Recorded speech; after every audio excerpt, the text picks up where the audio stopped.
So finding root galls ta karon no, na ato ang tools nga balde o na ang ato ang sundang. Mangita ta og root gall sa lugbati. So ato nirong bukikion og ato ukay-ukayon ang yuta kung ang iyahang ugat na abay root galls.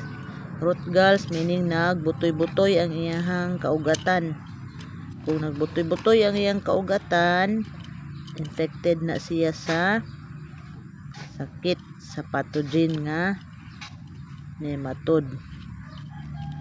Pero sa akong tan-aw, wala man nagpakita og sintomas ang iyahang mga dahon.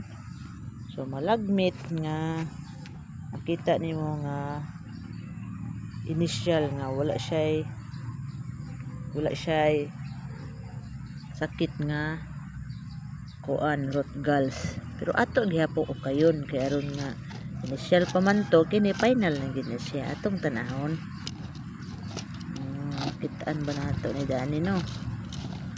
So ukay sa radyo kay pangitaon ta ang root galls anin atong alugbati. Medyo lalom gyud. Okay, wa gid tay nakitaan. Lalom pa gid iyang ugat. Atong pangitaon pa. Malagmit na apa dire.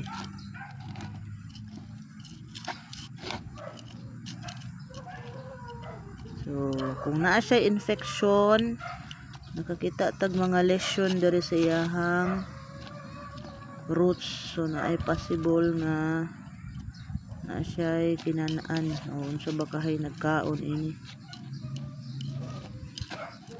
Pero so far, wa tay nakita ba? Abalihin ta daan ng pikas punuan. So, lawom ra ba nino kay taas-taas oh, murag taas gyud.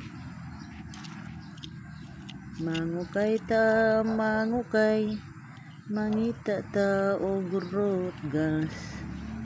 Kung wala, ayaw na lang. Kanamit gid prok. Padan. So, wala sad no. Healthy lugar ka hindi ay. Healthy baby ang alugbati. Oops, na siya lesyon. Ay, putol. Hugapo gid tong sayuta no. Dito to makitaan mong gudani.